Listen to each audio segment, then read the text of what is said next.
नमस्कार सभी को, प्रणाम सभी को, बड़े लोगों को और झारखंड से जो लोग देख रहे हैं उनको जोहार। मैं जोहार हमारे तरफ से सीएन भी के जोहार। मैं सीएन के अपने इस व्लॉग में आपका फिर से स्वागत करता हूं। मैं आज बहुत ही एक इम्पोर्टेंट मुद्दे पर चर्चा करूंगा। हमारे बहुत ही खास मित्र और काफी ही इंटेलेक्चुअल पर्सनालिटी ऑफ इंडिया प्रतीक राय से, जिन्होंने अपनी स्नातक की डिग्री एनआईटी जमशेदपुर से 2011 के वर्ष में स्टार्ट की। 2015 वर्ष में इन्होंने अपनी स्नातक की डिग्री ले ली और फिर स्नातक करने के बाद ये एमटेक करने के लिए आईआईटी दिल्ली में गए और आईआईटी दिल्ली के बाद अब ये आईएम रांची से अपनी पीएचडी कर रहे हैं। आज इन पे हम गहन चर्चा करेंगे।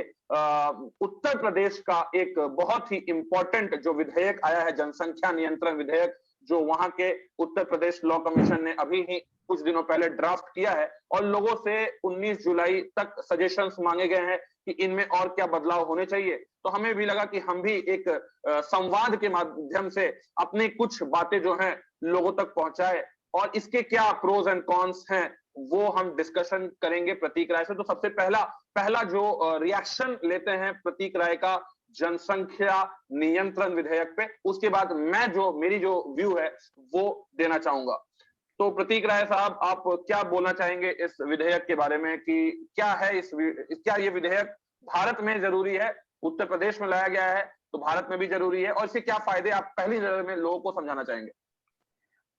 पहला नज़र में कुछ देखिए, एक फ़ायदा या नुकसान इससे क्या है, ये हर एक आदमी का अपना-अपना उसमें व्यू हो सकता है। लेकिन if we talk about numbers, अगर हम लोग नंबर से बात करें, तो जो एक देश होता है, जो एक ड्रीम कंट्री होता है, जैसा फॉर एग्ज़ाम्पल यूएसए, जहाँ पर सब लोग जाने के लिए मरते रहता है इंडिया का लोग, किसी तरह वीज़ा लग जाए यूएसए का। तो यूएसए का आप देखिएगा तो भारत के अपेक्षाकृत लगभग 3 गुना क्षेत्रफल है, यूनाइटेड स्टेट्स ऑफ अमेरिका का, और उसकी आबादी 1/3 है। तो यहाँ पर एक आदमी के पास रहने के लिए जितना जगह है, नहीं नहीं नहीं, जितना यूएसए में ज़मीन कोई भी है। जनसंख्या नियंत्रण विधेयक, वहां को कोई जनसंख्या नियंत्रण कानून या पॉपुलेशन कंट्रोल लॉ नहीं है। तो अरे आप महाराज, अरे महाराज, तो वहाँ आवश्यकता ही नहीं है। अरे हद कर देते हैं एकदम निखिल जी तो आप। आप बात ये बात सुनिएगा बात तब ना। अरे रुकिए बात सुन जी। कर हम कह रहे हैं कि अमेरिका जो है इंडिया से 3 टाइम्स साइज में बड़ा है, रिसोर्स में इंडिया से 3 टाइम्स ज्यादा है, और पॉपुलेशन उसका 3 टाइम्स इंडिया से कम है, 1/3 है। तो जितना इंडिया के अपेक्षाकृत जितना रिसोर्स, लैंड रिसोर्स और भी बाकी रिसोर्स वहां पर वहां के सिटीजन के लिए अमेरिका अपने सिटीजन को 9 टाइम्स उतना रिसोर्स ऑफर करता है। आप समझ रहे हैं इस विषय को? तो आप रुकिए, मैं आपको एक फैक्ट देना चाहूंगा, फिर आप कंटिन्यू कीजिएगा। आप जो बोल रहे हैं यूएसए का एग्जांपल ले रहे हैं, बहुत अच्छी बात है। यूएसए में जो जनसंख्या को लेकर अवेयरनेस है, that is very good thing. But आप जनसंख्या को अगर नियंत्रण करना चाहते हैं तो सबसे बड़ा जो आज की डेट में जरूरी चीज है वो है एजुकेशन। एजुकेटेड, जो भी आप एजुकेटेड राज्य, मैं आपको एक डेटा देता हूं, केरल का डेटा देता हूं। केरल में आज के डेट में लिटरेसी रेट सबसे ज्यादा है और वहां का जो प्रजनन दर है, प्रजनन समझते हैं आप, इंग्लिश में बोलते हैं total fertility rate. Total fertility rate जो है वो लगभग लगभग 1.5 के आसपास है। ठीक है, मुझे याद नहीं है एग्जैक्टली डेटा। और बिहार, जिसका लिटरेसी रेट बहुत कम है, वहां पे जो प्रजनन का दर है, जो टोटल फर्टिलिटी रेट है, वो बहुत ही ज्यादा है। मतलब आप देख सकते हैं कि 3.5 है, यानी कि एक महिला 3.5 बच्चा पैदा कर रही है। ठीक है, तो एग्जैक्टली ये इसीलिए बिहार, यूपी, स्पेशली जो नॉर्थ इंडिया के जो बड़े स्टेट्स हैं, उनमें इस प्रकार का विधेयक बहुत ज़रूरी है। जैसा आप बता रहे हैं कि अब एजुकेट करने के माध्यम से और इसके उसके माध्यम से तो काम होगा ही, लेकिन अब हम लोग इतना क्रूशियल स्टेज पे खड़े हैं कि एक साथ में साथ कानून भी होना चाहिए, ताकि जो प्रोसेस है उसको हम लोग एक्सेलरेट कर सकें। और एक छोटा-सा कानून अगर आएगा जिसमें कि हम लोग जो लोग कम बच्चा पैदा करना चाह रहा है, या फिर जो लोग समझदारी का वो कर रहा है, शो कर रहा है समझदारी, उसको थोड़ा-सा हम लोग इंसेंटिवाइज़ भी करेंगे। नहीं, कम हाँ, बच्चे पैदा करना या ज्यादा बच्चा पैदा करने में कोई समझदारी का कोई मीटर जो है, कोई समझदारी मीटर हम वहां पे नहीं लगा सकते हैं, जैसे क्योंकि क्या चीज़ में अगर हम समझदारी का लोग मीटर है, तब बताइए आप? नहीं नहीं, ये समझदारी का हाँ, मीटर क्या है? अगर हाँ, अच्छा अगर क्या मेरे चीज़? आपको अगर मैं बाल-बच्चा। चाहता हूं कि मेरे 11 बच्चे हों, मेरे 11 बच्चे हों और मेरे हर बच्चे जो है देश के अलग अलग क्षेत्र में जाके, कोई बच्चा मेरा साइंटिस्ट बने, कोई बच्चा मेरा सानिया मिर्जा बने, कोई विराट कोहली बने, तो हर हाँ, हर तो 11 क्षेत्र में बच्चा। मैं अपने हाँ, बच्चे को हर भेज क्षेत्र में सकता हूँ। 11 बच्चा तो ये पैदा भारत करके को रोड पे। योगदान दे रहा है। हाँ, 11 बच्चा पैदा करके रोड पे छोड़ देने से सब योगदान दे देगा दबा करके यहाँ-वहाँ। नहीं, कोई नहीं, कोई नहीं, ये रोड पे कोई छोड़ने वाला बात नहीं, क्योंकि अगर आप कैसे नहीं होगा, करिएगा? अगर 11 आप बच्चा एक को धर्म 11 समुदाय की बच्चे के बात लिए कर रहे हैं, रिसोर्स कहाँ से लाइएगा आप? एक आदमी 11-11 बच्चे के लिए रिसोर्स कहाँ से लाएगा? नहीं, देखिए प्रतीक राय, आप आप अपना जो है मक्खन एक उड़वा रहे धर्म हैं समुदाय को लाइव चैनल टारगेट कर पे। सकते हैं, हाँ? वो आप स्वतंत्र हैं, आप एक धर्म समुदाय को टारगेट कर रहे हैं, ठीक है, आप एक धर्म समुदाय को टारगेट कर रहे हैं, मैं समझ आपने आप बोले, आप किस धर्म से हैं? नहीं, मैं तो सेक्युलर हूँ, मैं तो सेक्युलरिज्म को मानता हूँ, और आप मेरा तो मानना है तो कि फिर मेरा सेक्युलर लोग पर ही ये टिप्पणी था, क्योंकि आपने कहा कि मैं 11 बच्चे पैदा करना चाहता हूँ, तो मेरा टिप्पणी आपके ऊपर था स्पेशली। मेरा किसी धर्म नहीं, विशेष अगर पे टिप्पणी नहीं था। मेरा मन ना करे ये तो, बिकॉज़ ना आर्टिकल ये 21 ऑफ द कॉन्स्टिट्यूशन ये मुझे राइट देता है, आर्टिकल 21 ऑफ द कॉन्स्टिट्यूशन मुझे ये राइट देता है कि मेरा जो पर्सनल ऑटोनॉमी है मेरे बॉडी को हाँ, लेकर, वो भी आर्टिकल 21 में इंक्लूडेड है। आर्टिकल 21 राइट टू लाइफ की लेकिन बात करता है, उसमें आपको पर्सनल हाँ, ऑटोनॉमी और फिर वो आप अपनी बॉडी से कुछ भी कर सकते हैं, ठीक है? ठीक है, और मेरा ठीक है। बॉडी अगर है, कोई अगर हाँ, वुमेन है, वो चाह रही है कि नहीं वो 11 बच्चा पैदा करे, तो आप हुँ। कौन होते हैं उनको रोकने वाले? नहीं, वो हू 11 आर यू बच्चा टू स्टॉप दैट? वो 11 बच्चा पैदा कर रही है, तो उसका एक खराब इम्पैक्ट, उसका जो एक्स्ट्रा लोड है, वो टैक्स पेयर्स के ऊपर ना पड़ जाता है महाराज।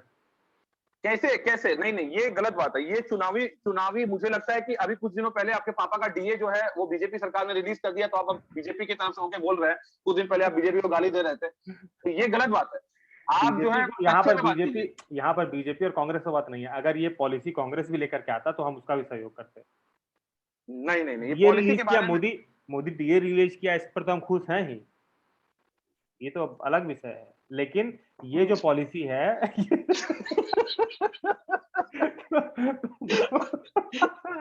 मोदी जी डीए रिलीज किए उस पर हम बिल्कुल खुश है, लेकिन ये जो पॉलिसी है ये थोड़ा सा अलग है।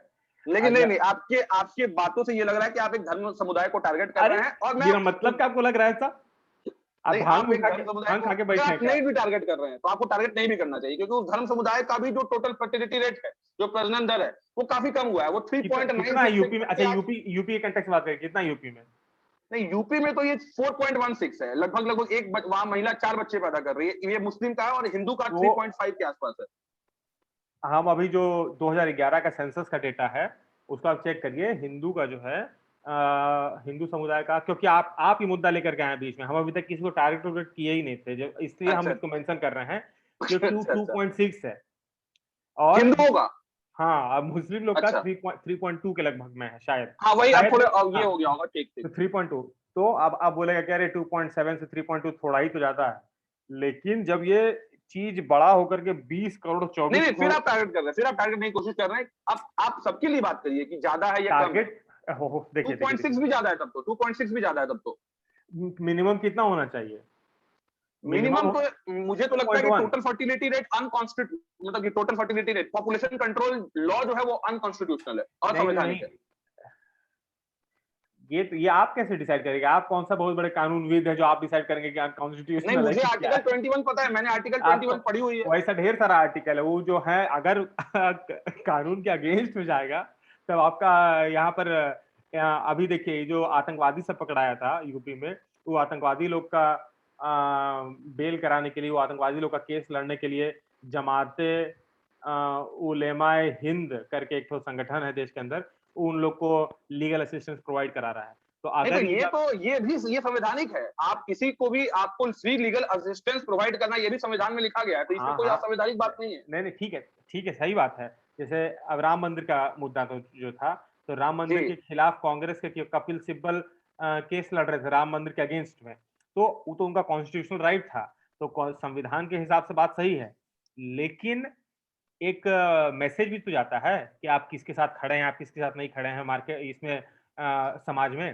तो डेमोक्रेसी में एट द एंड सब कुछ मैसेजिंग पर होता है। आप एक मैसेज दे दिए कि हम इसके साथ नहीं खड़े हैं, तो देखिए आज कांग्रेस कहाँ खड़ा है।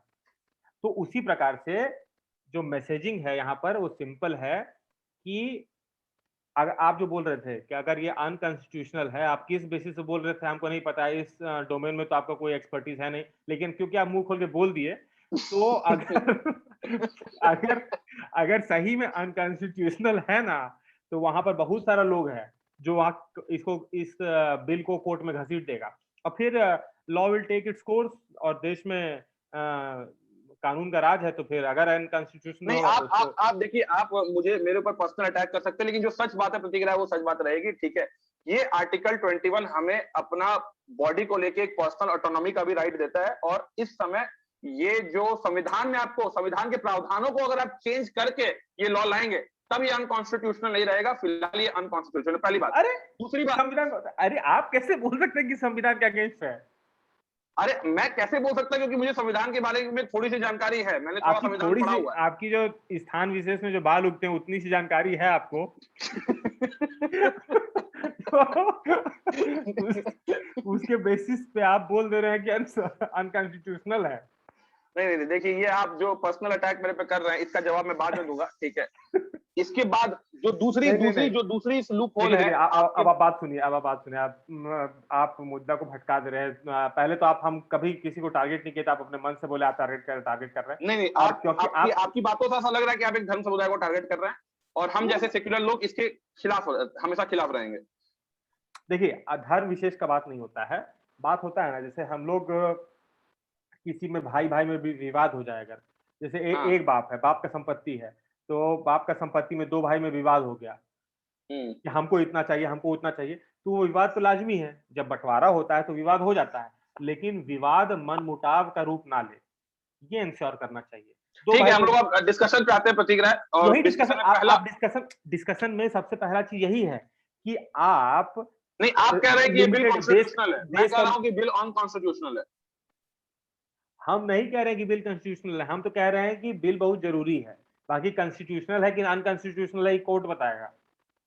नहीं, court who is court, court जो है, ठीक है, कोर्ट जो है, कोर्ट जो है वो हमेशा जुडिशियल एक्टिविज्म नहीं लगा सकता है, वो हर लॉ को रिव्यू नहीं कर सकता है, ठीक है।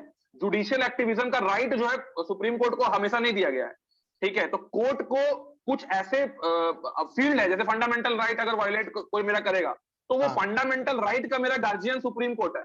आप किसी भी चीज को, आप किसी भी, और यहाँ पे मेरा फंडामेंटल राइट वायलेट हो रहा है, बच्चे पैदा करना मेरा फंडामेंटल राइट है, आप उसको वायलेट कर रहे हैं, तो आप उसको अगर वायलेट करेंगे तो सुप्रीम कोर्ट भी हमारे पक्ष में ही फैसला देगा, because supreme court is a permanent guardian of our fundamental right, हाँ ठीक है, कस्टोडियन है।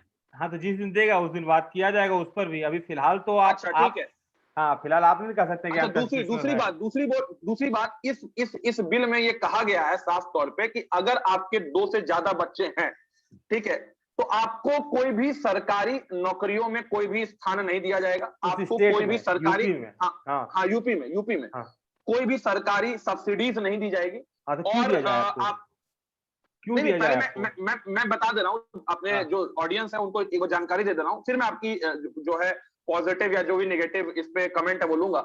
और तीसरी चीज बोली गई है कि जो भी लोन लेते हैं, होम लोन लेते हैं या फिर एजुकेशन लोन लेते हैं, या लोन के क्षेत्र में या प्रोविडेंट फंड में, पेंशन में भी कुछ लाभ जो है 2 बच्चे जो लोग करते हैं उनको दिया जाएगा, सबसे पहली बात। और चुनाव में भी आपको चुनाव लड़ने से डिबार कर दिया जाएगा अगर आपके 2 से ज्यादा बच्चे हैं, तो काफी अच्छी बात है। चलिए, लेकिन आप मुझे ये बताइए, लोकल लेवल पे जो चुनाव होता है, लोकल लेवल पे जो ठीक है, चुनाव होता है, ये प्रावधान था। इस प्रावधान में मेरा सबसे बड़ा जो मुझे प्रॉब्लम है, वो प्रॉब्लम ये है कि इससे जो है जो वुमेन के ऊपर जो आप वो कह सकते हैं कि जो अत्याचार है वो और बढ़ेंगे, उनको तलाक देने का जो केस है वो और बढ़ेगा। क्योंकि मान लीजिए मैं एक नेता हूं, मैंने मुझे एक टिकट मिलने वाला है, मिल गया है टिकट, और मेरा तीसरा बच्चा हो गया है, तो मैं उस जिससे मेरा शादी हुआ है, जिससे मेरे 3 बच्चे हैं, मैं तुरंत उस औरत को तलाक दूंगा, क्योंकि मेरे लिए चुनाव लड़ना बहुत जरूरी है। लेकिन तो यहाँ पे फिर भी वो जो 3 बच्चा हुआ, वो तीन बच्चा आप ही का बच्चा रहेगा। वो 3 बच्चा, आप औरत को तलाक दे देते हैं तो आपका 3 बच्चा से घट के 0 बच्चा थोड़ी हो जाएगा। ये कहाँ से दलील दे रहे हैं महाराज? नहीं, ये बिल में दलील ये पच ही चीज नहीं रहा है, जो सुनेगा उसको भी नहीं पचेगा। नहीं, कैसे नहीं पचेगा? अरे कैसे नहीं करिएगा तो पच जाएगा। नहीं, कैसे नहीं? इस बारे में बिल में कोई भी बड़ा प्रावधान नहीं है कि अगर मैं तलाक दे देता हूँ। बिल जो ड्राफ्ट हुआ है उसमें प्रावधान है कि आपका मान लीजिए एक साथ जुड़वा बच्चा हो गया, अगर पहले एक बच्चा था, दूसरा बच्चा करने का तो 2 हो गया। नहीं, ये प्रावधान है, लेकिन ये प्रावधान नहीं है। ये क्या प्रावधान नहीं था? आपका, अरे तलाक देने के बाद या फिर डाइवोर्स करने के बाद आपका बच्चा का संख्या थोड़ी कम होता है।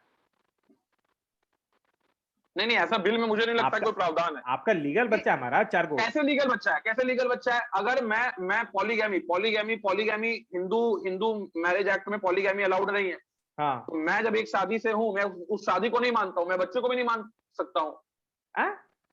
आपका देखिए जानकारी में अभाव है बहुत। आप शादी में नहीं मानते, अगर आपकी किसी से विधिवत तरीके से शादी अगर हो गई है और आफ्टर उसके डाइवोर्स, व्हाट हाँ after divorce, what after divorce? After divorce वो औरत आपकी पत्नी नहीं है, लेकिन वो जो ठीक, बच्चा है वो आपका बच्चा है, ये आप अच्छा पता कर चलिए, हो लीजिए। सकता है, हो सकता है, हो सकता है कि चलिए, लेकिन फिर भी मुझे लगता है कि इससे ऑर्फेनिज्म जो है बढ़ेगा। बच्चों को हैं? लोग, बच्चों का ऑर्फेनिज्म, ऑर्फेनिज्म, क्यों? ऑर्फेनिज्म। पहले तो तलाक वाला बात आपका पूरा एकदम इतना बत्ती बना करके उसको आप जला नहीं दीजिए। नहीं नहीं नहीं, ये देखिए, आप अभी इसको पूरी तरह से डिनाई नहीं कर सकते हैं इसको हम पूरी तरीके से डिनाई कर सकते हैं। आपसे हम एक नहीं करोड़ नहीं कर रुपए का सकते बाजी आप, लगाते हैं, 1 करोड़ नहीं कर रुपए का हम सकते आपसे आप। बाजी लगाते हैं, यहीं पर लाइव टीवी पे आप इसको यूट्यूब पे डाल दीजिए, हम 1 करोड़ रुपए नहीं का आपसे नहीं, बाजी मेरा लगाते हैं। मेरा इनकम ही 1,000 रुपए नहीं है, तो मैं लाख रुपए का शर्ट कैसे लगाऊंगा? मैं मोदी जी नहीं हूँ, मैं इस तरह के सट्टेबाजी पे भरोसा नहीं रखता हूँ, और मेहनत करता आप हूँ, चौधरी जी और हैं। मैं मेहनत के दम पे भरोसा रखता हूँ, ठीक है। आपके चेहरे पे खुशी दिख रही है कि आपके पापा का डीए रिलीज हुआ है, और ये खुशी जो है आप ठीक है, आपके चेहरे पे मुझे दिख रही है। दूसरी चीज, ऑर्फेनिज्म पे आप क्या बोलेंगे? ऑर्फेनिज्म भी बढ़ेगा, बच्चे ज्यादा से ज्यादा बच्चे अनाथ होंगे। हम ऑर्फेनिज्म पे कुछ नहीं बोलेंगे, हम ये जो आप बोल रहे हैं कुछ से कुछ, उस पर हम यही बोलेंगे कि आप थोड़ा सा और अध्ययन कीजिए गहन। नहीं, अध्ययन तो मेरा किया बकैती हुआ है। आप कर रहे हैं, ऑर्फेनिज्म कैसे बढ़ जाएगा इस लॉ से? कैसे नहीं बढ़ेगा? कैसे? मैं नेता हूँ, ऑर्फेनिज्म से मैं आपका नेता क्या बनने मतलब वाला है? हूँ। हाँ मैं ठीक। तीसरा बेटा मेरा हुआ या हाँ बेटी हुई, तो मैं हाँ। उसको बोल दूंगा कि मेरा बेटा नहीं है। सरकार थोड़ी जो मेरे घर पे आके सीसीटीवी कैमरा लगाए हुए है कि हाँ 2 बच्चा हुआ या 3 बच्चा हुआ, उसी समय मैं उसको त्याग अच्छा दूंगा आप, बच्चे अच्छा को। मतलब कि आप नेता बनने के लिए अपना जो पैदा किया हुआ बच्चा है, लीगल अरे, वाइफ, मैं लीगल आपको एक ये बता रहा हूँ कि जो बच्चा मैं पैदा कर रहा हूँ उसको मैं त्याग भी सकता हूँ। आपका लीगल वाइफ से एक तीसरा बच्चा हो गया, और आप नेता बनने के लिए उस तीसरा बच्चा को आप जाकर के ऑर्फन हाउस में छोड़ देंगे, और आप उसको अपनाने से मना कर देंगे, ये कहने का मतलब है आपका? ऑर्फेन हाउस में कहीं भी छोड़ दूंगा, अनाथ कर दूंगा उसे, मैं अनाथ अपना कर दूं? बच्चा मानने से ये कर दूंगा। हाँ हाँ, तो देखिए इस प्रकार से, इस तरह का जो आदमी है, ये तो विकृत मान सकता है। मान लीजिए कोई कानून है, मान लीजिए एक बात सुनिएगा, कोई कानून है, अब आप बोलिएगा कि आ, हम लोग ड्राइविंग लाइसेंस इशू करते हैं, इसी वजह से ना लोग पकड़ाता है बिना ड्राइविंग लाइसेंस के। तो लोग देखिए बिना ड्राइविंग लाइसेंस से पकड़ा रहा है, तो ड्राइविंग लाइसेंस इशू करना बंद कर दीजिए, कोई पकड़ाएगा ही नहीं। तो एक कानून आया, मान लीजिए पहले आप क्या बताइए कि आपका ड्राइविंग लाइसेंस अभी 28 या 29 साल की उम्र में बना है कि नहीं? ड्राइविंग लाइसेंस आज ही हम वो दे के आए हैं, टेस्ट दे दिए हैं। टेस्ट दे अच्छा दिए, अच्छा हाँ। अच्छा, यानी इतना दिन से आप जो अपना हीरो होंडा चला रहे थे वो बिना डीएल के चला रहे थे?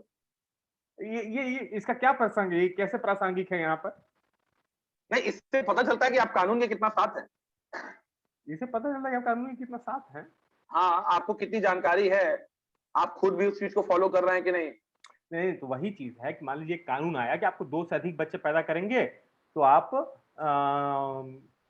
इलेक्शन नहीं लड़ पाएंगे। तो अब जो आदमी इस कानून को जानते हुए पहले अपना वो संभोग के माध्यम से लोडिंग कर दिया, और उसके बाद जब बच्चा पैदा हुआ तो उसको कहीं भी छोड़ दिया, तो इस तरह का आदमी को विकृत मानसिकता वाला ही ना कहा जाएगा कि अब हमको डीएल मेरे नहीं पास नहीं, नहीं है, सरकारी। आप उसको जो कहना के चाहें, विकृत मानसिकता जो भी कहना चाहे, लेकिन ऐसा होगा, इसको रोकने के लिए आपके वही तो, सरकार के पास क्या क्या तरीके हैं? हम वही तो कह रहे हैं कि अब हम डीएल बांटना ही बंद कर देते हैं, कि डीएल बांटेंगे तो कुछ लोग डीएल नहीं भी लेगा, और जब डीएल नहीं लेगा तो लोग पकड़ाएगा, नहीं तो नहीं, डीएल पकड़ाने वाले लोग इसका कोई एकदम सिलोगिज्म जो हम लोग बोलते हैं, कोई इसका समानता नहीं है। आप दो अलग अलग बातें को नहीं नहीं जोड़ने नहीं, की कोशिश एकदम कर रहे एकदम वही बात ही बोल रहा है। आप बोल रहे हैं कि हम इसी पर्पस के लिए कानून बन रहा है कि बच्चा पैदा करना लोग कम करे, क्योंकि उसका दरकार है, अभी हैं। जरूरत अरे है, भैया, तो बच्चा उसी पैदा को। करना कम करे। 1900, अगर मैं 80 से बात करूं, 1980 से लेकर अभी तक, पहले 3.5 के आसपास टोटल फर्टिलिटी रेट इंडिया में हुआ करता था, अब घट के वो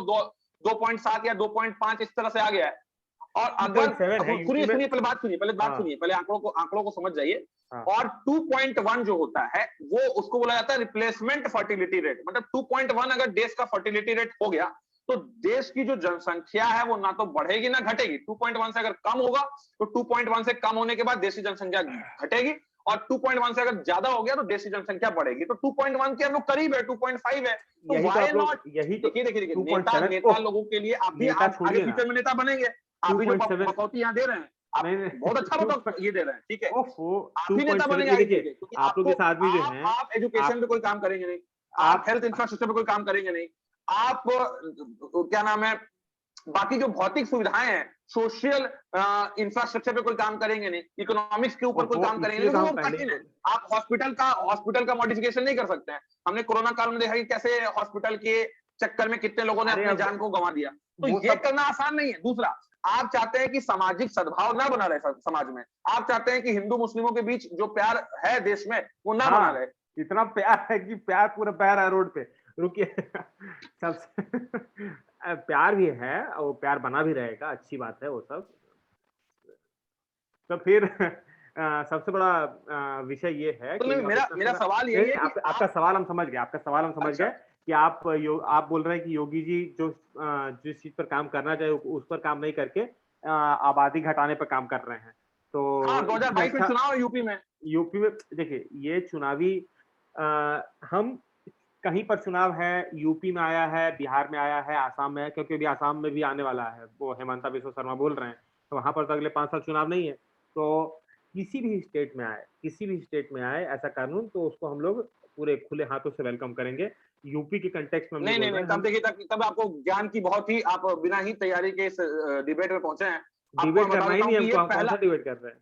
हाँ, तो जो भी डिस्कशन हो रहा है, तो ये जो जनसंख्या नियंत्रण कानून है, ये उत्तर प्रदेश पहला राज्य नहीं है जिन्होंने ये जनसंख्या नियंत्रण कानून को लाने का पेशकश किया है। इसके पहले ये आपका जो कानून है हरियाणा, हिमाचल प्रदेश, मध्य प्रदेश, छत्तीसगढ़ में आ चुका है, और इन चारों और भी महाराष्ट्र में अभी भी है और असम में अभी भी है। ठीक है, ये 4 स्टेट जो मैंने बोला, इन्होंने लाया और लाने के बाद इसको वापस ले लिया है। बिल्कुल, यानी बिल में जरूर कोई ना कोई कमी रही है कि इन 4 स्टेट ने इस बिल को पहले इंट्रोड्यूस किया, इंप्लीमेंट किया और बाद में वापस ले लिया। क्या कौन लाया? नहीं, कौन लाया, कौन पीछे खींच लिया, हमको उससे क्या मतलब है? हम तो सिर्फ इतना कह रहे हैं कि ये बिल जरूरी है। जब लूपहोल्स है, बिल में लूपहोल्स है, तभी बिल को पीछे खींचा गया है। ऐसा कुछ नहीं कि बिल में लूपहोल्स होता तभी बिल पीछे खींचा जाता है। और बिल लॉ बन गया था, लॉ को बाद में ये कर दिया गया, विड्रॉ कर दिया गया। वो कौन विथड्रॉ किया, उसका अपना कुछ पॉलिटिकल कारण रहा होगा। हम एक पॉलिटिकल आदमी है और हम सिर्फ देश हित में इस बात को कह रहे हैं। नहीं, आप ये पॉलिटिकल कैसे हो सकते हैं? आपकी बातें से ऐसा लगता ही नहीं कि आप ये पॉलिटिकल है। आपका डीए अभी रिलीज हुआ, आप पूरा अभी बीजेपी के पक्ष में बोले जा रहे हैं। कुछ दिन पहले आप बीजेपी अगेंस्ट में बोल रहे थे कि डीए। हम बीजेपी के पक्ष में नहीं बोल रहे हैं, हम इस कानून के पक्ष में बोल रहे हैं। ये कांग्रेस लाएगी तो कांग्रेस का भी हम वेलकम करेंगे। आप इतना सा बात आपको नहीं समझ में आता है महाराज? या भैंस का दूध पीते गाय का दूध? बात या भैंस या गाय का दूध का नहीं है। आप भैंस की तरह बात कर रहे हैं एकदम कि हम आपसे बार कह रहे हैं। आप केरल का डेटा देखिए, आप पौंडीचेरी का डेटा देखिए, वहां के बेसिस पे आप जो है पढ़े लिखे आदमी होते हुए भी आंकड़ों की बात मैं करता हूँ। आप बोल दिए कि 2.1 होना चाहिए, 2.7 है, आहा कितना पास ही तो है। अरे 2.1 और 2.7 में जहां जिस राज्य का 20 करोड़ 24 करोड़ आबादी है, वहां पर 2.1 और 2.7 का अंतर बहुत ज्यादा होता है। 2.1 और 2.15 का भी अंतर अगर रहे ना, तो उसको भी कम करने का भरपूर प्रयास करना चाहिए। नहीं तो ठीक है, आप किसी धर्म समुदाय, जैसे आपके गिरिराज सिंह जो हैं, वो धर्म समुदाय को टारगेट करते हैं। मेरे गिरिराज सिंह जो आपके मिनिस्टर नहीं है क्या? नहीं, आपके मिनिस्टर नहीं है। मिनिस्टर तो सबके हैं, लेकिन आपके समुदाय से आते हैं, आपके समुदाय को रिप्रेजेंट करते हैं, भूमिहार समाज को रिप्रेजेंट करते हैं। वो बोलते हैं कि एक ही धर्म समुदाय की वजह से ये जनसंख्या नियंत्रण कानून लाना जरूरी है। इस पर वो क्या बोलते हैं, उसको जस्टिफाई करने के लिए मेरे नहीं बैठे हुए हैं। मेरे धर्म समुदाय से बहुत लोग आते हैं, बहुत कुछ बोलते हैं, सबको जस्टिफाई करते रहेंगे क्या? ये तो आप क्या बोलेंगे कि उनका जो कहना था वो सही है कि ये गलत है? हाँ, अगर आप अब इस सवाल पर हम आपको फैक्ट्स के साथ जवाब दे सकते हैं। जैसा हम लोग थोड़ी देर पहले बोले इसी वीडियो में कि आपका 3.2 है टोटल फर्टिलिटी रेट मुस्लिम्स का और 2.7 है टोटल फर्टिलिटी रेट हिंदूज का। तो ये जो फर्टिलिटी रेट में इतना डिफरेंस है, इसको कम करना तो जरूरी है ही। हर एक समुदाय को कोशिश करना चाहिए कि उनका फर्टिलिटी रेट जल्दी से जल्दी कम हो जाए, और इस दिशा में एक एक्सेलरेशन की जरूरत है, क्योंकि हम लोग एकदम पॉपुलेशन ब्लास्ट के मुहाने पे खड़े हैं। इससे ज्यादा पॉपुलेशन अगर ये जो मौजूदा परिस्थिति है ये कंटिन्यू रहने से स्थिति और खराब होगा। और सबसे बड़ा बात है कि हर दो हिंदू पर जो रिप्लेसमेंट हो रहा है वो 2.7 लोग का हो रहा है, और हर 2 मुस्लिम पर जो रिप्लेसमेंट हो रहा है वो 3.2 का हो रहा है। और जब हम लोग यहाँ पर हिंदू की बात करते हैं तो हिंदू आपस में बहुत डिवाइडेड है। हम अब पॉलिटिक्स के कंटेक्स्ट में बात कर रहे हैं एज अ हिंदू। क्योंकि हम खुद हिंदू हैं और हम चाहते हैं कि, और ये मेरा पर्सनल एक अब वो आपको है। एक आंकड़ा और मैं देना चाहूंगा। आप हाँ, अगर हिंदुओं की भारत में टोटल फर्टिलिटी रेट की बात करते हैं 2.16 है, और अगर आप जैन धर्म के लोगों को टोटल फर्टिलिटी रेट की बात करें 1.2 है, सिखों का बात करें 1.5 है। इसका मतलब हिंदू ज्यादा बच्चा पैदा कर रहे हैं, उनको भी नहीं, कंट्रोल में लाना चाहिए। सबको सबको कंट्रोल में लाना चाहिए। आप हमसे जो पूछे थे कि गिरिराज सिंह जो बोले, तो हम बोले गिरिराज सिंह जो बोले वो सही बोले हैं कि अगर कोई एक नहीं नहीं, विशेष, इसमें तो फिर हिंदू भी उतना ही रिस्पॉन्सिबल है भाई। उतना ही नहीं, हिंदुओं का भी टोटल आपको खुद फर्टिलिटी गणित रेट में ज्ञान नहीं है क्या जी? बिहार एकदम और मंदबुद्धि यूपी है में। क्या? हाँ, जब जिस अगर तब फिर तो हिंदू भी उतना रिस्पॉन्सिबल है जितना मुस्लिम है, और सिख और जैन भी उतना ही रिस्पॉन्सिबल है आपके कैसे हिसाब वो से। रिस्पॉन्सिबल है? उनका तो फिर हिंदू कैसे 2.1 है? से काफी कम है, 1.2 है जैन का। तो वही तो हिंदू का भी 3.2 से 2.1 काफी कम है। तो अरे सबको क्या बराबर, बात कर रहे हैं? 3.2 से 2.1 कम नहीं है, क्या बात कर रहे हैं? और 2.1 से 1.5 कम है, क्या बात कर रहे हैं? नहीं नहीं नहीं नहीं, देखिए पूरे इंडिया का डेटा मैं आपको बता रहा हूँ। 2 पॉइंट लगभग 6 के बराबर मुस्लिमों का है, हिंदुओं का 2.16 है, और जैन का 1.2 है, और मुस्लिमों का 1.56 है। और इसका सिख मतलब का, इस डेटा को आप नहीं समझ सिख पा का रहे हैं। इस डेटा 1.56 को है। आप समझ नहीं पा रहे हैं, इस सबसे डेटा बड़ी को हम बात। समझ पा रहे हैं, इस डेटा को हम बिल्कुल समझ पा रहे हैं। तो जिसका ज्यादा है, जिसका सबसे ज्यादा किसका है आप बताइए, अभी आप डाटा दिए, सबसे ज्यादा किसका मुस्लिमों है? का है, मुस्लिमों अब का है। सबसे ज्यादा है ना उन लोग का, हाँ, सबसे क्यों ज्यादा है है? ना। इसके पीछे आप जानने की कोशिश की कि क्यों है, क्या आप रिलेशन है? उस पर आएंगे, एक मिनट पहले, एक जब कोई जैन का क्यों ज्यादा है, एक पंजाबियों का एक, क्यों ज्यादा है, सिखों का एक क्यों ज्यादा है? कम एजुकेशन है, रिलेटेड है उन भाई। लोगों का कम है। अरे आप एक जो क्वेश्चन पूछे, वो क्वेश्चन को हम लोग वाइंड अप कर देते हैं पहले। जो गिरिराज हाँ सिंह बोले वो हाँ स्टैटिस्टिकली तो सही है कि सबसे हाँ। ज्यादा टोटल फर्टिलिटी रेट जिसका है, वही ना सबसे ज्यादा रिस्पॉन्सिबल तो रहेगा। उनके उनके समाज में ये इलिटरेसी भी तो ज्यादा है, अच्छा, सबसे ठीक ज्यादा ठीक ठीक। मुस्लिम इलिटरेट है, अच्छा, अब सुनिए, अब सुनिए, सबसे ज्यादा अब सुनिए। पंचर पुत्र इलिटरेट है।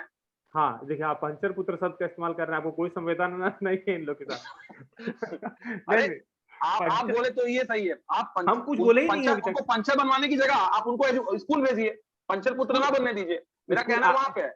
आपके पिताजी आपको स्कूल भेजे, आपके पिताजी चाहते तो आप पंचर बनाते, तो वो तो माता पिता का एक डिसीजन रहता है ना। आपको एजुकेशन पे पैसा खर्च करना पड़ेगा, हम मेरे क्यों जैसे किसी को टैक्स पेयर्स भेजे? का मनी खर्च करना पड़ेगा। ए टैक्स पेयर, सुनिए, सबसे पहला बात है कि जब देश आजाद हो रहा था 1947 में, कितना राज्य, कितना रियासत था इंडिया में जिसका राजा जैन था?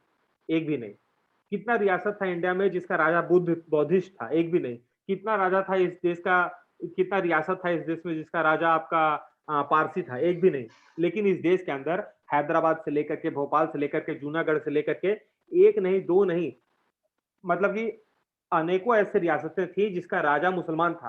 तो जो लोग एक टाइम पे शासक था, उनका आज ये परिस्थिति क्यों हो गया कि उन लोग का पढ़ाई लिखाई में इतना स्थिति खराब है? तो वो आप उसके लिए खुद मुद्दे को रिस्पॉन्सिबल समझ है। रहे हैं तो जैन जो है सबसे ज्यादा एजुकेटेड वो हैं, सिख इसलिए, जो हैं सबसे ज्यादा तो एजुकेटेड हो रहे उसके हैं, तो उनका लिए, फर्टिलिटी रेट कम आ रहा है। यानी आप अगर लोगों को जागरूक करेंगे, लोगों को एजुकेट करेंगे, तो लोगों को अवेयरनेस आएगा कि मेरे लिए 2 बच्चे जरूरी है, मेरे लिए 1 बच्चे जरूरी है, या मुझे एक क्रिकेट टीम खड़ा करना है। तो वो बस आप आपका उस मतलब पे एक काम मिनट, कीजिए ना। तो सबसे पहले, आप हाँ ये हाँ, तो एक चुनावी मिनट रुकिए, मुद्दा है, ये एक चुनावी आप मुद्दा है। सबसे पहले, नहीं, चुनावी मुद्दा तो है ही। आप सबसे आपको पहले, पता है कि चाइना का जो 1 चाइल्ड पॉलिसी था वो किस तरह से जमीन पे गिरा? जमीन पे क्या गिरा? चाइना बहुत अच्छा स्थिति में है, अब वो फिर से कुछ वहां पे 2.3। चाइना अगर बहुत अच्छे स्थिति में प्रतीक राय साहब होता तो अरे 2015 चाइना में को उसको छोड़िए, वन चाइल्ड चाइना वन को, चाइल्ड पॉलिसी हटानी नहीं पड़ती। नहीं नहीं, चाइना से हमें सबक मिलना चाहिए। नहीं नहीं, आप बोल रहे हैं, आप चाइना से रिलेट कर रहे हैं, लेकिन ओहो, आपको आज पता आप नहीं है कि एक चाइना मुद्दा के खत्म पास ही नहीं होने वन। देते हैं। आप यहाँ से वहां बंदर की तरह कूद जाते हैं। अरे एक एक करके बात कीजिए महाराज, एक मुद्दा खत्म हो जाए तब दूसरा सवाल उठाइए। नहीं, मुद्दा खत्म हो गया, मुद्दा आप कौन सा मानने के मुद्दा खत्म तैयार हुआ? नहीं है। कौन सा मुद्दा मुद्दा ये खत्म है कि हुआ? एजुकेशन पहला है, मुद्दा क्या एजुकेशन पे उठाए थे आप आप? कानून लाइए। ओहो, एजुकेशन पे कानून लाइए? एजुकेशन पे ऑलरेडी कानून है, एजुकेशन पे समय ऑलरेडी की सीमा कानून है, तो मुझे है। सारा सारा परिप्रेक्ष्य डिस्कस करना है। नहीं, सारा इसलिए परिप्रेक्ष्य मुझे एक टॉपिक से बंदर की तरह कूद के दूसरे टॉपिक पे जाना पड़ेगा। नहीं नहीं, आपको एक टॉपिक से दूसरे टॉपिक पे जाना है, बहुत अच्छी बात है। लेकिन हम लोग, जो आप एजुकेशन की बात कर रहे हैं कि एजुकेशन बढ़ने से पॉपुलेशन कम होगा और आदि इत्यादि, तो एजुकेशन से आपको वंचित किसने रखा है? आपके खुद के समाज ने। आप स्कूल में जाकर के वंचित रखा, मदरसा, सरकार ने वंचित रखा है। सरकार ने कैसे वंचित रखा है? सरकार ने वंचित रखा है। अच्छा, सरकार जैन को सरकार वंचित नहीं की, सरकार सिख को वंचित नहीं की, सरकार हिंदू को वंचित नहीं की, खाली सरकार मुस्लिम को हिंदुओं वंचित को भी कर दी। वंचित की हुई है। आप जाके यूपी बिहार में हिंदुओं का टोटल फर्टिलिटी ओह, रेट देखिए ना। साढ़े ओहो, तीन है बिहार में, साढ़े तो तीन, साढ़े तीन है नहीं, बिहार में। तो सरकार ने कैसे वंचित रखा है? सरकार ने सरकार कैसे जैन को क्यों वंचित नहीं वंचित रखा? रखा है? सरकार पारसी को क्यों नहीं वंचित रखा है? अब ऐसे ही आप बोलेंगे कि सिख को क्यों नहीं ये वंचित कोई रखा है? तरीका नहीं है बोलने का कि जैन ये को क्या क्यों नहीं तरीका है रखा फिर गया है। बोलने का? अरे आपकी एजुकेशन नहीं बोल है, रहे सरकार। एजुकेशन एजुकेशन सरकार ने जो है, वंचित, एजुकेशन जहां पे भी सही सरकार शुरू इसमें होगी। नहीं है रिस्पॉन्सिबल, कम्युनिटी खुद रिस्पॉन्सिबल। अगर कम्युनिटी के अंदर एजुकेशन का चलिए, अभाव है, फिर आप एक धर्म समुदाय को टारगेट कर रहे हैं। आप कह रहे हैं कि हिंदू और मुस्लिम खुद अपने लिए रिस्पॉन्सिबल है, कोई खुद भी उन्होंने कम्युनिटी, एजुकेशन, यानी कोई इंडिया में बहुत अच्छा एजुकेशन इंफ्रास्ट्रक्चर था और हम लोग एजुकेशन नहीं ले पाए। कोई भी कम्युनिटी के अंदर अगर एजुकेशन में लूप होल है तो वो कम्युनिटी उसके लिए लार्जली खुद ही रिस्पॉन्सिबल है। आप अपने घर की औरत बहू बेटी को पढ़ने नहीं दीजिएगा, उसको घर से निकालने नहीं दीजिएगा, रूढ़िवादी बने रहिएगा, तो इसके लिए सरकार नहीं रिस्पॉन्सिबल, आप खुद रिस्पॉन्सिबल है। अगर आप अपने बच्चों को ढंग का स्कूल छोड़ करके मदरसा नहीं, भेजिएगा, आपकी आपके तो सोच पे आपके मुझे बहुत लिए तरस आता है, आपकी सोच पे मुझे बहुत तरस आता है, और तरस इसलिए आ रहा है क्योंकि आप बोल रहे हैं कि अगर कोई बच्चा आप नहीं पढ़ स्थान पा से रहा, चाट उसका लीजिए वो सब खुद जाके रिस्पॉन्सिबल है। नीचे। आज एक आदिवासी का बच्चा नहीं पढ़ पा रहा है, उसके पास पैसे नहीं है, तो उसके लिए वो खुद रिस्पॉन्सिबल है कि सरकार उसको उसको हमारे अब मेन लाइन के अब साथ, मेन अब सिक्योरिटी लाइन के हाँ, साथ नहीं जोड़ पा रही है, तो सरकार अब आप रिस्पॉन्सिबल है कि वो बच्चा रिस्पॉन्सिबल है। अब आप एकदम सही सवाल उठाए। अब आप एकदम सही सवाल उठाए। जब देश आजाद हुआ था तो वही हम इसलिए पहले ही बोले कि आप दो कम्युनिटी को जब कंपेयर करते हैं, आप अचानक से यहाँ से वहां उस कम्युनिटी पे चल जाते हैं, तो आपको देखना पड़ेगा उस कम्युनिटी का इतिहास क्या है। आपने सिखों की बात की, आपने जैन की बात की, आपने पारसी की बात की, आपने ट्राइबल्स की बात की। इसमें से कितने लोग का रियासत था जब देश आजाद हुआ था? तो और इसमें से जितना लोग अर्श पे था, जिसका कोई पॉलिटिकल रिप्रेजेंटेशन नहीं था, जिसका इस देश का पहला एजुकेशन मिनिस्टर मौलाना अब्दुल कलाम आजाद जो थे वो मुसलमान थे, फिर भी देखिए इन लोगों का एजुकेशन का स्थिति ऐसा खराब है। तब हम बोलते हैं कि जिस कम्युनिटी के लिए आप बात कर रहे हैं उस कम्युनिटी का एजुकेशन का स्थिति इसलिए खराब है क्योंकि वो लोग के पूरे नहीं, कल्चर में प्रतिक्रिया फ्लॉ देखिए, है। सरकार जब कोई कानून बनाती है तो वो धर्म विशेष कानून नहीं होता। इंडिया में जो भी कानून बनता है सेक्युलर कानून बनता एग्जैक्टली है। यही तो। सेक्युलर शब्द को मैडम इंदिरा गांधी ने 1976 में 42nd अमेंडमेंट एक्ट से यहाँ ला दिया था। तो आप ये मत बोलिए कि ये कानून का फायदा सिर्फ मुस्लिमों को मिलेगा या हिंदुओं को मिलेगा।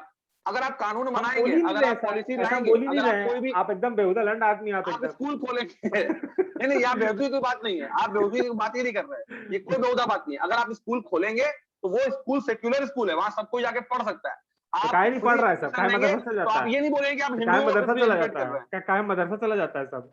पढ़े ना नहीं, आप सेकुलर स्कूल देखिए, में। नहीं नहीं, किसको आप मना देखिए किया है? मदरसा में किस हमारे हेमंत बिश्व शर्मा जी ने कितना अच्छा काम किया है, मदरसाओं को मॉडर्न स्कूल में कन्वर्ट किया है। वैसा आप लाइए, तो कानून लाइए, तो कौन किसने आपको रोका है? आपके तो अंदर इच्छा शक्ति की कमी है। ठीक है ना, वो कानून भी आएगा, वो कानून भी नहीं नहीं, आएगा। आप लाइए, योगी आदित्यनाथ सारे मदरसों को मॉडर्न स्कूल में कन्वर्ट करें, हम उसका सपोर्ट करते हैं। तो हम उसका भी सपोर्ट करते हैं, वो कानून भी आएगा, साथ में ये कानून भी जरूरी है। इस कानून से क्या आपत्ति, क्या है इस कानून पे? इस कानून से मुझे आपत्ति यही है कि पहले आपने लोगों को अवेयर नहीं किया, बुनियादी सुविधाएं उनको नहीं अरे प्रदान और की, कैसे उनको अवेयर करेगा? एजुकेट नहीं किया। हर गांव का नहीं, एक केरल में घर आप के। देखिए ना, अरे आप केरल में देखिए, केरल में भी तो मुस्लिम पॉपुलेशन ज्यादा है। हम लक्षद्वीप में सॉरी, पौंडीचेरी में 96% मुसलमान है। वहां पे तो टोटल फर्टिलिटी रेट 1.8 के आसपास है। वहां पे आपका ये जो लॉजिक है वो कहां चला जाता है कि कम्युनिटी खुद ही रिस्पॉन्सिबल है अपने लिए, खुद ही अपने आप को एजुकेट वहां नहीं कर पाई। नहीं नहीं, हम कह रहे हैं ना, वहां की कम्युनिटी भी खुद रिस्पॉन्सिबल है। जो केरला के मुस्लिम्स हैं, अगर केरला के मुस्लिम्स एजुकेटेड हो गए, अगर केरला के मुस्लिम्स ने अपनी टोटल फर्टिलिटी रेट कम की, तो इसके लिए वहां का मुस्लिम ही रिस्पॉन्सिबल है। हम कहा हम नहीं, इसके लिए वहां की सरकारें भी रिस्पॉन्सिबल है, ये भी आपको बोलना पड़ेगा। हर चीज का सरकार रिस्पॉन्सिबिलिटी आप लोगों पर नहीं डाल सकते। देखिए, एक आप सरकार, जो आप बोलेंगे सरकार एजुकेशन देगी और उस एजुकेशन के माध्यम से लोग अपना टोटल फर्टिलिटी रेट या फिर पॉपुलेशन जो है उसको तुरंत अपने आप कंट्रोल कर लेगा।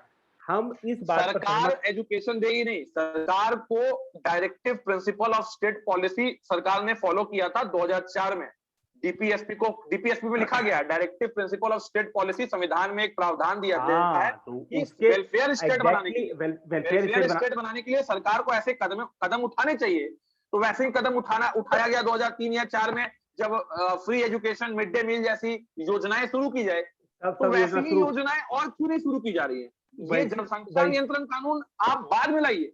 पहले आप बाद में, लोगों को, और पहले कितना ही बाद आप में लाइए? प्रोपेगेंडा चला रहे हैं। और आप कितना बाद में लाइए? और कितना? 2003 से 2021 तो हो गया, अब और कितना बाद में लाइए? आप गांवों और में, कितना बाद में गांव लाइए? में आज वही तो। हमारा एक आप भारत नहीं प्रतीक नहीं, है, आप गांव एकदम, में बसता है। अरे गांव में नहीं, गांव में बसता है चाहे किस कहीं बसता है, हमको नहीं नहीं, आप इस बात को डिनाई नहीं कर सकते हैं। हमारा एक अरे भारत गांव में बसता है, और गांव के लोगों को आज के डेट में क्या उतना अवेयरनेस है? क्या उनको इस कानून को समझाने वाला कोई वहां पे व्यक्ति है?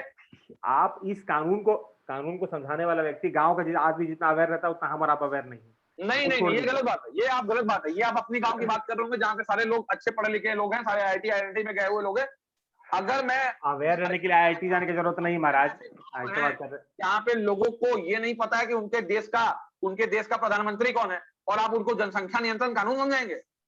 तो फिर वैसा लोग को जनसंख्या नियंत्रण कानून का इसलिए तो कानून लाना जरूरी है, जितने लोग के पास नहीं अवेयरनेस उसको अवेयर किया जाएगा, और अवेयर करने के बाद पहले वही तो बात है कि पहले आप कब तक अवेयरनेस फैलाएं ना। अच्छा, तो आप हमको डेट बताइए कि कब तक, 2003 से 2021, 17 साल 18 साल हो गया। मैं आपको स्ट्रेटेजी बता सकता हूँ कि किस तरीके से स्ट्रेटेजी आप अपना डाल लीजिए। स्ट्रेटेजी जो स्ट्रेटेजी 18 साल से फेल हो रहा है, आपको स्ट्रेटेजी गलत लगे तो बोलिएगा। जो स्ट्रेटेजी 18 साल से फेल हो रही है, उस स्ट्रेटेजी को और हम लोग कितना दिन फॉलो कर सकते हैं? नहीं, मैं वो स्ट्रेटेजी आपको बता ही नहीं रहा हूँ ना, मैं आपको बता रहा हूँ एक पूरा फुल प्रूफ स्ट्रेटेजी। अब उस फुल प्रूफ स्ट्रेटेजी जो आपका है वो 18 साल में यूपी में काम नहीं कर पाया, केरला में काम किया, केरला की सरकार को साधुवाद। अब यूपी में उसके एक स्टेज आगे जाकर के हम लोग को काम करना पड़ेगा, और वही काम हो रहा है। ये गलत चीज है, ये आप एक्सट्रीम, आप बातों को आप रैशनल आदमी है ही नहीं, आप तर्क पे बात ही नहीं कर रहे हैं, आप बोल रहे हैं कि वो गलत है। आप मेरी जो स्ट्रेटेजी को सुनना नहीं चाहते हैं। आपको ये कानून लागू करना है, आप ये कानून लागू करिए, अर्बन क्षेत्रों में लागू करिए ना, जहाँ पे लोग एजुकेटेड है। स्ट्रेटेजी अब आप चलिए ठीक है, कम से कम आप अर्बन क्षेत्र तक तो आ गए कि अर्बन क्षेत्र में लागू करिए। जहां तक मैं तो इस कानून के पक्ष में ही नहीं हूँ, मैं तो इस अभी आप बोले कि अर्बन क्षेत्र में लागू करिए, अभी आप अपने मुंह से बोले। मैं बोल रहा हूँ अगर लागू करना है तो अर्बन क्षेत्र में आप लागू करिए, क्योंकि मेरी बात ठीक है। तो अर्बन क्षेत्र में आप खुश हैं इस कानून से? हाँ, क्योंकि वहां के लोग एजुकेटेड है, वहां के लोग बच्चे पैदा करना नहीं चाहते। यहाँ चलिए, अब हम लोग यहाँ पर अब इसके आगे बात करते हैं। अर्बन क्षेत्र से, हाँ, अर्बन क्षेत्र से रूरल क्षेत्र में आ जाते हैं। कम से कम आप इतना तो मान लिए।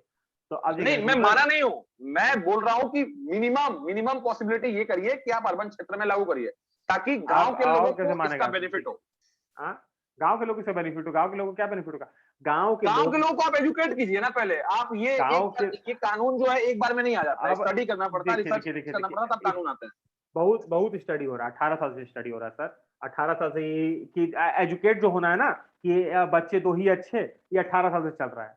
नहीं, इंदिरा गांधी 1976 में स्टरलाइजेशन ट्राई की थी इंदिरा गांधी के बाद संजय गांधी प्रयास किए थे कि स्टरलाइज कर दें सबको, और ये करते वो करते। बहुत दिन से चल रहा है ये अवेयरनेस का प्रोग्राम, काफी अवेयर लोग हो चुके हैं। जो देखिए, दंड देना एक विकल्प नहीं हो सकता है। अच्छा ठीक है, आप दो बच्चे दंड दिखाई दे रहा है, क्योंकि आपके स्थान विशेष में दंड पेला हुआ है। यहाँ पर दंड देना कोई विकल्प नहीं, इंसेंटिव भी तो दिया जा रहा है, सिर्फ दंड नहीं दिया जा रहा है, इंसेंटिव भी दिया जा रहा है। गरीब लोग को आप दंड मत दीजिए ना, आप इंसेंटिव दीजिए, तो लोग अपने अवेयर होंगे कि हम भी अगर 2 बच्चा पैदा करेंगे तो हमें भी इंसेंटिव मिलेगा। दंड का विकल्प सबसे ज्यादा जरूरी इसलिए होता है क्योंकि कहीं पर भी बैलेंस रहना जरूरी है। सिर्फ इंसेंटिवाइज करने से काम नहीं होगा। अगर आपको अब ये बताइए कि अगर आप या मतलब कोई भी एक आदमी और उसकी पत्नी मिलकर तीसरा बच्चा पैदा कर ही देती है, उस बच्चे का क्या गलती है जो आ गया है इस देश में? उस बच्चे तो कौन बोला सारी सुविधाओं से क्यों वंचित रखा जा रहा है उस बच्चे को? ये उसका माँ बाप को सोचना चाहिए ना।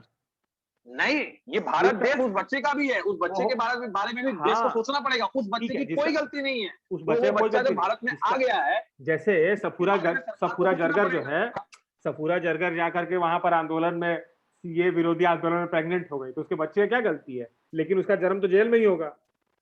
वहां पर देश के खिलाफ आंदोलन कर रही थी, वो देश के खिलाफ साजिश रच रही थी सफूरा जरगर। नहीं, आप क्लियरली बताइए थोड़ा सा, ये किसका आप व्याख्या कर रहे हैं, किस लेडी का व्याख्या कर रहे हैं? अभी न्यूज में थी, अगर आपको नहीं पता थोड़ा सर्च कर लीजिएगा। सफूरा जरगर सीएए विरोधी जो प्रोटेस्ट चल रहा था, वायलेंट प्रोटेस्ट चल रहा था वहां पर दिल्ली में, उसमें गई थी और भटूरा खाते खाते अपना भटूरा फुला लिया हल्का सा। अब भटूरा फुला करके बोले कि क्योंकि अब हम वहां पर आंदोलन में एक आंदोलनकारी के साथ दूसरे प्रकार का आंदोलन किए, जिसकी वजह से एक और आंदोलन जीवी मेरे पेट में पलने लगा है, तो इस बेसिस पे हमको रिहा कर दिया जाए, बेल दे दिया जाए। आप बेल पे हैं लेकिन उनको फिर जेल में डाल दिया जाएगा। तो इसमें उनका बच्चे का तो कोई गलती नहीं है कि वो देश के खिलाफ लोग को भड़का रही थी और दंगा भड़का रही थी देश के अंदर, देश की राजधानी में। लेकिन बच्चा को उसका खामियाजा भुगतना पड़ेगा ना। ठीक है, क्यों भुगतना पड़ेगा? मेरा सवाल वही है, वो बच्चा उसका माँ की वजह से, माँ का जो हरकत है कि जेल में बच्चा पैदा हुआ, ठीक उसी प्रकार ये जो आदमी है, कानून बन गया अगर राज्य के अंदर, संवैधानिक तरीके से कानून बन गया, जो चुनी हुई सरकार है उसने पहले ड्राफ्ट को लोगों के बीच में रखा, लोगों के सुझाव लिए, लोगों के सुझाव लेकर के संवैधानिक तरीके से इस कानून को देखिए, पारित कर कानून दिया। से मुझे जो लगता है कि कानून बनने से कोई बेनिफिट होने वाला नहीं है, क्योंकि अब यही आपको कानून ऐसा चाइना लगता ने है? लाया था। और इसका एक और, अब उसमें दूसरे पक्ष पे कूदना चाहूंगा बंदर की तरह, जैसे आपने मुझे ये किया, पर्सनल अटैक किया मेरे पे। मैं पर्सनल अटैक बिल्कुल नहीं लगता, क्योंकि गाली जो है वो शरीर को लगता है, आत्मा शुद्ध है। तो उस पे अगर मैं बात करूं, तीसरे फैक्ट पे मैं आता हूं। तीसरा फैक्ट ये है कि अगर आप मुझे लगता है कि चलिए आप कम से कम इसमें 2 बच्चे वाला जो है उसको 3 करिए पहले तो, क्योंकि हम अपने में बस 2.1 मिलते-जुलते रहते हैं कि आज 3 कर दीजिए, कल 2 कर दीजिए, गाँव में कर दीजिए, उसका शहर में कर दीजिए, सब कर अरे नहीं दीजिए। नहीं, मैं आपको बता रहा हूं कि इसका ऑल्टरनेटिव क्या है। मैं तो इस बिल के अगेंस्ट हूं, लेकिन मुझे कुछ ऑल्टरनेटिव भी सजेस्ट करना पड़ेगा, एक बीच का रास्ता लाना पड़ेगा। तो आपके जैसा आदमी को कोई अपना नेता बनाएगा मान लीजिए कल को, तो आप तो जाकर के धीरे-धीरे हक दीजिएगा वहाँ पर कि हाँ ठीक है, आप बिल ही ले आइए, चलिए हटाइए, ये कर दीजिए, नहीं वो नहीं कर नहीं, दीजिए, ये 2 एक का 3 कर डिस्कशन है, दीजिए। ये एक डिस्कशन है नहीं, यहाँ नहीं, तो पे। 2 का मैं क्या, 2 का 3 2 का 3 किस बेसिस पे करते बताइए आप नहीं हमको? नहीं, मैं ये बोल ही नहीं रहा। मैं तो बोला लाओ ही नहीं, लाओ ही नहीं। नहीं, नहीं, आप और अभी अगर ला बोले कि रहे 2 का हो, 3 कर मेरे दीजिए। मेरे बोलने पे तो रुकेगा नहीं, मेरे बोलने पे तो आप रुकेगा नहीं। अभी और अरे जब रुकेगा नहीं तो आप 3 पे डिस्कशन में लाइए। तो आप बोले ना कि 2 का 3 कर दीजिए। तो 3 क्यों कर रहे नहीं हैं? 4 क्यों नहीं कर रहे हैं? जिसका मान लीजिए 3 के बाद एक और मन किया। एक दिन रात में थोड़ा-सा कुछ भावनाओं में बह गए, कंडोम फट गया, कुछ हो गया तो अपना 4 के ऊपर मान लीजिए तो आप 2 का 3 क्यों कर दें हम? 4 क्यों नहीं कर देते? हटा देते हैं, कानून ही देखिए, नहीं लाते हैं। 2 या 3 या 4 जो है, जो भी है, ये इसलिए बोल रहा हूँ कि 2.1 का जो मैंने आपको रिप्लेसमेंट फर्टिलिटी रेट का कंसेप्ट समझाया था। आप पीएचडी के स्टूडेंट है, आपको कोई भी तथ्यों को थोड़ा सा ध्यान से सुनना चाहिए। 2.1 का रिप्लेसमेंट फर्टिलिटी रेट के नीचे अगर आएगा तो आपका पॉपुलेशन घटेगा, आप अंडर पॉपुलेटेड हो जाओगे, और आपके हम लोग पास, को आपके ज़रूरत है, देश में, अंडर सुनिए पहले अंडर बात तो सुनिए। पॉपुलेट होने का ज़रूरत अरे है। पहले बात तो सुनिए, पहले बात तो अंडर सुनिए। पॉपुलेट होने की ज़रूरत है। पहले बात तो सुनिए ना। अंडर अंडर पॉपुलेट होने की पॉपुलेट ज़रूरत है। अंडर पॉपुलेट होने के अंडर बाद पॉपुलेट आपके होने की देश ज़रूरत में है। बूढ़े लोगों का अंडर पॉपुलेशन पॉपुलेट बढ़ होने की जाएगा। ज़रूरत है। अरे ठीक है, जो बस सुनिए तो बात सुनिए, जरूरत है। आप जो बोल रहे हैं, अगर अंडर पॉपुलेट इंडिया हुआ तो इंडिया का वर्कफोर्स घट जाएगा, एक्टिव वर्कफोर्स घट जाएगा, बूढ़ों की यहाँ पॉपुलेशन बढ़ जाएगी। उसका सीधा साधा इंपैक्ट आपके अर्थव्यवस्था पे भी पड़ेगा, इकोनॉमिक्स पे भी अभी पड़ेगा। और अभी चीन अगले में आज यही हो रहा है। चीन में अगले आपको पता नहीं है, चीन के पास अपना वर्कफोर्स नहीं है। इस पे आपको जानकारी ही नहीं है। आप आईएम रांची में टैक्स पेयर का मनी बर्बाद कर रहे हैं, कहां से आपको पता लगेगा? आईआईटी दिल्ली में आपने 2 साल टैक्स पेयर का मनी बर्बाद किया, आईआईटी जमशेदपुर में आपने 4 साल का टैक्स पेयर का मनी बर्बाद किया। आप मेरी इस बात को, तथ्य को समझने के लिए तैयार ही नहीं है कि हाँ, आपको कम से, इस मैंने 3 इसलिए बोला क्योंकि 2.1 के नीचे अगर हम लोग चले गए तो हमारा ओवर पॉपुलेशन, अंडर अब पॉपुलेशन बात हो सुनिए। जाएगा, हमारे पास वर्कफोर्स नहीं रहेगा। अच्छा अब ठीक बूढ़ों को है। बैठाए खिलाएंगे, पेंशन लेंगे, अब आप बात बोलिए कौन ना काम अब करेगा अच्छा अर्थव्यवस्था में आपके? अच्छा आप ही बोल दीजिए, हम चल जाते हैं तब। नहीं नहीं, आप बोलिए, इस बारे चटाई में आप क्या करके बोलना रखे चाहेंगे? हैं। इस बार इस बारे में हम यही बोलना चाहेंगे महाराज कि जो आप 3-4 मुद्दा रखे, सबसे पहला कि अगर हम लोग का टोटल फर्टिलिटी रेट 2.1 से कम हो गया तो हम लोग का पॉपुलेशन ऐसा हो जाएगा, वैसा हो जाएगा। अरे पहले 2.7 से 2.1 तो आने दीजिए। उसके बाद जिस दिन 2.1 से कम होगा उसके बाद चर्चा करेंगे। पहले 2.7 से 2.1 आने दीजिए। जिस दिन 2.1 आ जाएगा हो सकता है योगी सरकार खुद ही हटा दे इस कानून को। ठीक? पहला पहला चीज़। दूसरा चीज़, उस आप ये हो जाएगा तो वो हो जाएगा, वो हो जाएगा। अरे अभी जो चीज़ का ज़रूरत है वो को तो करने दीजिए। हमको ना 2.1 से कम करना है, ना हमको 2.1 से ज़्यादा रखना है। अभी 2.1 से ज़्यादा है तो उसको कम करने के लिए क्या करना पड़ेगा? वो काम किया जा रहा है, पहला चीज़। दूसरा चीज़ क्या? आप इसी पर 2.1 से कम हो जाएगा तो ऐसे हो जाएगा, वैसे हो जाएगा, बूढ़ा जाएगा, जवान हो जाएगा। इतना सारा पैसा-पैसा कर दिए। पहले 2.1 तो पहुँचिए, 2.7 से, और उसके जो ज़रूरी है वो काम कीजिए। इस देश के अंदर जो भी ये वीडियो अगर यहाँ तक कोई पहुँच गया है, तो उसको मेरा सलाम, हैट्स ऑफ, ग्रैंड सैल्यूट। और और यहाँ पर इतना बकचोदी का तो हम एक ज्ञान का बात बोल देते हैं कि हर आदमी जो भी इस वीडियो को देख रहा है, अपने अंतरात्मा से पूछे, अपने अंदर झाँक के सवाल करे कि इस देश का जो आबादी है, वो समस्या है कि नहीं है? और आपको खुद जवाब मिल जाएगा कि इस प्रकार के कानून का हम लोग को ज़रूरत है कि नहीं है। आपको मेरे या निखिल सिंह के हाँ-हाँ करने की आवश्यकता नहीं है कि आप लोग में हम लोग के बोले हुए पर व्यू बनाएँगे। हम लोग तो अपना हँसी-मज़ाक किया, आप अगर सुन रहे हैं तो अच्छी बात है। बाकी बात अपने आप से आप पूछिए कि इस कानून की आवश्यकता है कि नहीं है? और अगर आपको लगता है कि इस कानून की आवश्यकता है, तो नेक्स्ट आप जैसा निखिल सिंह बोल रहे हैं कि आप उसको इंसेंटिवाइज़ कीजिए जो कम बच्चा पैदा कर रहा है, लेकिन दंड मत दीजिए। तो दंड नहीं देने से मेरा इसमें यही तर्क है कि आप इंसेंटिवाइज़ तो हम लोग बहुत दिन से कर रहे हैं। इंसेंटिवाइज़ इंदिरा गांधी खूब की थी कि स्टेरिलाइज़ेशन करा लो तो उस समय अच्छा खासा पैसा दे देती थी। तो उससे वो अभी तक हम लोग कुछ रिजल्ट नहीं दे पाए हैं। हम लोग का पॉपुलेशन बहुत अधिक हो चुका है, इसको कंट्रोल करना बहुत ज़्यादा ज़रूरी है, ताकि अरे संख्या खूब ज़्यादा है, लेकिन कुपोषित है, माल न्यूट्रिशन्ड है, अनएजुकेटेड है, तो ऐसा संख्या का क्या करेंगे आप भाई? संख्या कम कीजिए और जब कम हो चलिए जाएगी ठीक है, संख्या। ये प्रतीक राय का अंतिम कंक्लूडिंग वर्ड था। मेरे हिसाब से ये कानून जो है, ये कानून को एक सिलसिलेवार ढंग से भारत में अगर लाना है तो लाना चाहिए। पहले लोगों को एजुकेशनल और बुनियादी जो इंफ्रास्ट्रक्चर है उस पे काम करना चाहिए, लोगों को एजुकेट करना चाहिए, क्योंकि हम देख सकते हैं कि जितने भी एजुकेटेड राज्य हैं कितना वहां दिन पे बाद आना अवेयरनेस चाहिए? ज्यादा है। कितना दिन बाद आना और चाहिए? ये कितने दिन बाद आना चाहिए? आप अपना एजुकेशन हर हर स्टेट का आप 90% से ऊपर कीजिए लिटरेसी रेट और तो लाइए उसके बाद वहां पॉपुलेशन कंट्रोल बिल। मैं तो समर्थन कर ही रहा हूं कि आप अर्बन क्षेत्र में लाइए जहां लिटरेसी रेट ज्यादा है। तो अर्बन और क्षेत्र में आप जहाँ लिटरेसी रेट ज़्यादा है, देखिए अलग-अलग स्टेट का अलग-अलग सिनेरियो है। जहाँ पर पॉपुलेशन बहुत ज़्यादा, जहाँ पर लिटरेसी रेट बहुत ज़्यादा हो गया है, मान लीजिए जहाँ पर पहले ही पॉपुलेशन कंट्रोल में आ गया, वहाँ पर ये बिल क्यों आएगा?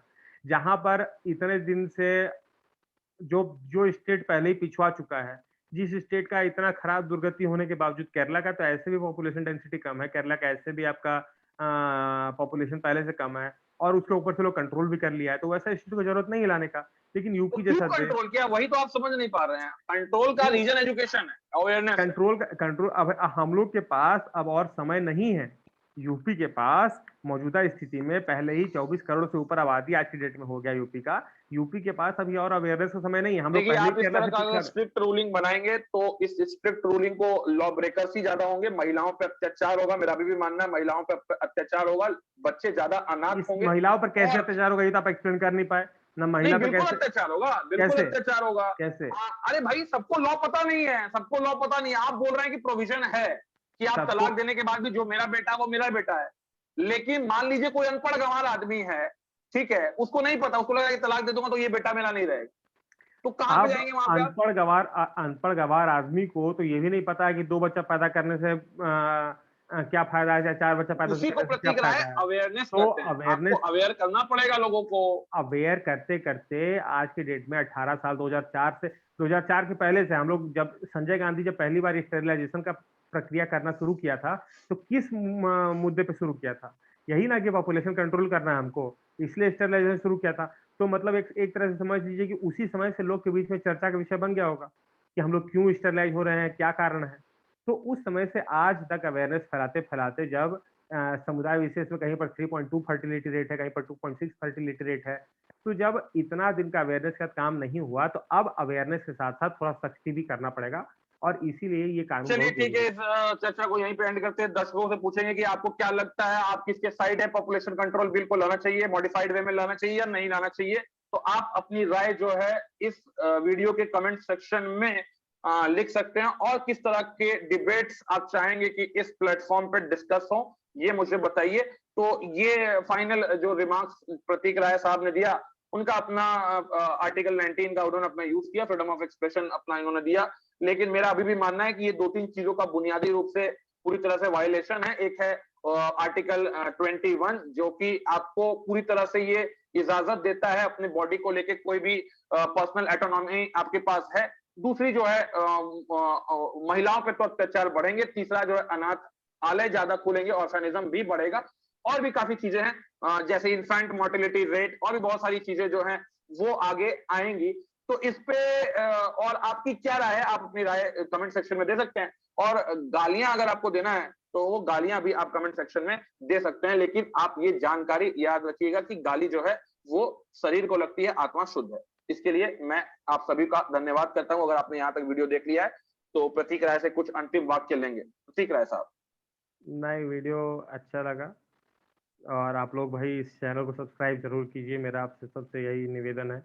वैसे हाँ, सब्सक्राइब कीजिए, लाइक कीजिए, शेयर कीजिए और धुआंधार तरीके से आगे बढ़ाइए और हम लोग आगे और इम्प्रूव्ड कंटेंट आप तक लेकर के ज़रूर आएँगे।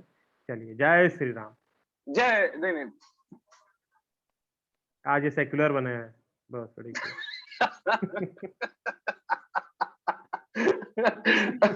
अरे भाई, रुको पहले रिकॉर्ड